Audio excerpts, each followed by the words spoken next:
Meu nome é Jaime Sandel e hoje, seguindo a sugestão de um inscrito no canal, eu vou falar sobre as graduações no Karatê Shotokan.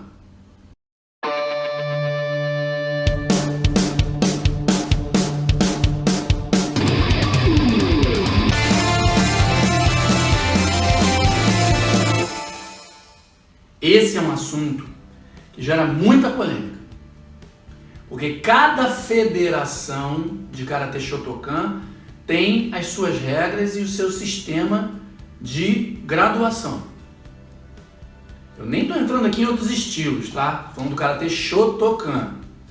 Existe uma raiz, que é mais ou menos comum a todo mundo, mas dali, conforme as federações foram se dividindo, também o sistema de graduação foi mudando um pouquinho. Eu vou falar aqui o seguinte, do sistema de graduação oficial da JKA e vou falar do que eu conheci quando eu entrei no Karatê. E são duas coisas bem diferentes. Olha que interessante. Quando eu entrei no Karatê, pelo menos aqui no Rio de Janeiro, o Karatê tradicional, é importante sempre ir subdividindo isso, para não parecer quando eu falo, o Karatê do Rio de Janeiro era assim. Não, porque eu nunca treinei o Karatê da VUCO, que depois virou a WKF. Então eu não sei como é que se já era feito diferente, eu não sei, eu não tinha contato com eles. Na época aqui no Rio de Janeiro só existiam essas duas federações, Karatê tradicional e a VUCO. Hoje em dia existem várias outras. Na época que eu entrei no Karatê, em 1991, o sistema de graduação geral aqui do Rio de Janeiro, e se não me engano no Brasil era basicamente igual. Era assim, faixa branca, amarela, vermelha, laranja, verde, roxa, marrom e preta. Quando pegava preta você já era primeiro dan. E depois começavam os dans, segundo dan, terceiro dan, quarto dan, tal, até o nono dan. O 10º dan você só recebia quando morria.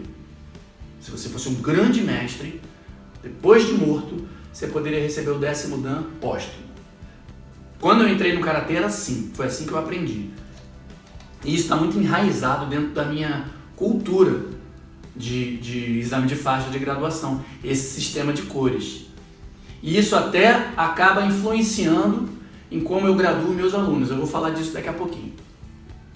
Aí o Karatê, enfim, passou por mais divisões ainda, eu sempre segui no Karatê tradicional e comecei a treinar também no Karatê JK, porque não existia JK no Brasil nessa época.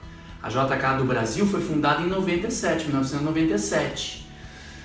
Então eu também comecei a seguir o Karatê JK, que é muito similar ao tradicional, mas já tem algumas leves mudanças.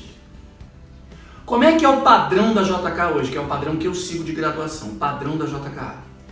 Ele não é tanto baseado em cores, ele é baseado em kills. Então quando você entra, você é 10º kill. É de trás para frente. Os kills são de trás para frente, é em ordem decrescente. Você entrou para fazer a primeira aula, botou a faixa branca, pá, 10º kill. Depois você vem para o 9º kill, 8º, 7º, 6º, 5º, 4º, 3º, 2º, primeiro kill, para depois então virar primeiro dan. Como é que a JKA sugere o sistema de cores? 10º kill, faixa branca. 9º kill, faixa amarela. 8º kill, faixa laranja. 7º kill, faixa verde. 6º kill, azul claro. 5º kill, faixa roxa. 4º kill, azul escura. 3º kill, faixa marrom. 2º kill, faixa marrom. 1º kill, faixa marrom. Depois disso, primeiro dan. Aí os dans são, como eu expliquei antes, primeiro, segundo, terceiro horário até o 9º, e o 10º você recebe póstumo, depois que você morre. Na JKA não se usa nenhum tipo de marcação de dan nas faixas. Então se você for num evento oficial da JKA, a pessoa que é da JKA ela vai usar a faixa preta só. Pode ter algumas letras, alguns escritos, isso aí não tem problema, tua identificação pessoal, você quer colocar lá o ideograma japonês da tua academia, não tem problema. Quer botar o teu nome, não tem problema. Mas não se usam os dans. Não se usa a marcação dos dans, é só a faixa preta. Não existe também a faixa vermelha do mestre, como em outras lutas, como judô e jiu-jitsu, por exemplo. Isso não existe no karatê. Não existe também faixa com 2 cores. Isso a gente não tem costume de usar dentro do karatê. Agora, por isso que eu falei que é polêmico. Ah, já me entendi essas coisas que você falou. Você segue assim então, né? Não, eu não sigo assim. Por quê? Porque como o importante é o número de kills, eu sigo o sistema de kills da JK, certinho no meu exame de faixa. Só que as cores é muito enraizado aqui pra mim e para os praticantes do Rio de Janeiro. Tem gente que vem fazer porque o pai fez karatê. Muita gente. Seja criança, seja adulto. Eu tenho alunos adultos que vieram porque o pai era do karatê. Tem muitas pessoas que estão voltando para o karatê agora. Então, eu também tenho isso muito enraizado dentro de mim, esse sistema de cores. Branca, amarela, vermelha, laranja, verde, roxo. Então, nos campeonatos aqui do Rio de Janeiro, quando a gente vai fazer, os árbitros, que geralmente são um pouco mais antigos, também, se chegar uma pessoa lá com a faixa azul clara, ele vai ter que perguntar, vem cá, corresponde a que faixa isso aí? Para poder saber que kata pedir. É interessante isso, eu não sei se isso acontece em outros estados, imagino que sim também, mas aqui no Rio de Janeiro acontece isso. Então eu sigo os kills da JK, mas o sistema de cores, eu mantenho o sistema de cores que é a minha raiz cultural dentro do karatê. Eu passei por aquelas faixas, então eu quero que meu filho passe por aquelas faixas também, é interessante isso. Mas o importante é o sistema de kills. O que aconteceu hoje em dia com essa padronização? Tem muita gente que está começando a seguir certinho esse sistema de cores da JK. Então ainda existe uma leve diferença, como eu falei, em campeonato, às vezes você vê um menino faixa azul contra outro que é faixa laranja. Mas às vezes eles estão similares, no mesmo kill. Isso tem que ser visto no congresso técnico de cada competição antes.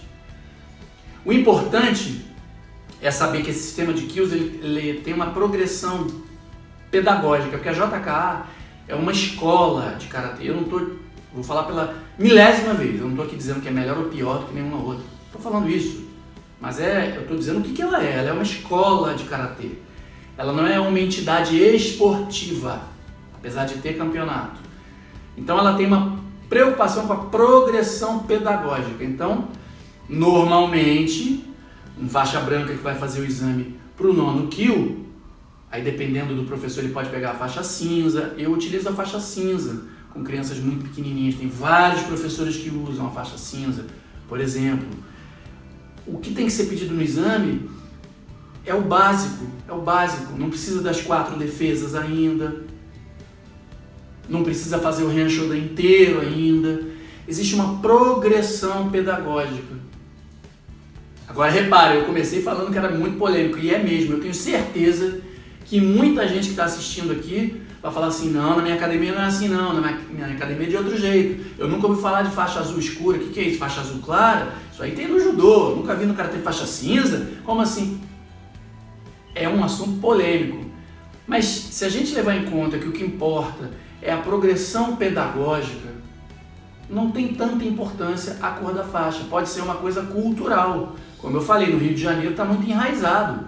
Há 40 anos que é feito assim, com esse sistema de cores. Então se mantém muito disso por causa da cultura. Aos poucos eu imagino que a coisa vá mudando. Tem muito professor aqui no Rio de Janeiro que mantém branco, amarelo, vermelho, mas já está inserindo a azul escura, está inserindo a azul clara, para que a gente comece a entrar nesse número de kills da JK e que fique tudo por igual. Mas o importante é observar essa progressão pedagógica. Não querer pegar uma criança ou um praticante faixa branca e o faixa branca já tem que saber dar Mawashi Geri. Não está na fase ainda dele saber dar o Mawashi Geri. Ou um faixa amarela que leva jeito, já está fazendo Ryan Sandan, Ryan Yondan, então ele vai ser avaliado. Não está na hora dele fazer Ryan Yondan. Pode acontecer de um praticante, de uma criança, um adolescente, um adulto ser acima da média, então ele já consegue fazer o 4º kata, o 5º kata, pode acontecer. Eu não gosto muito, tá, para ser sincero. Isso vai ser uma particularidade minha, não importa. Mas o aluno pode fazer aquilo, mas aquilo não pode ser exigido dele no exame de faixa, porque ele ainda está progredindo. Então, cada um, olha como é complicado, cada federação acaba tendo a sua particularidade. eu acho importante, eu sou um cara muito institucional, eu acho importante existir um padrão. Se você está filiado à WKF, é importante que a academia siga o padrão do exame da WKF. No meu caso, eu sigo o padrão do exame da JKA, o conteúdo programático, tudo eu vou seguindo da JKA. E recebo os certificados de Kill da JKA. A cor, como eu falei, acaba sendo de menos importância. Eu espero que nessa confusão aí de graduação e de diferença entre como era, como é, como está escrito numa federação e na outra, tenha ficado um pouco claro o que eu quis dizer aqui. Qualquer coisa é só perguntar aqui embaixo, sugere que eu faça outro vídeo falando sobre isso.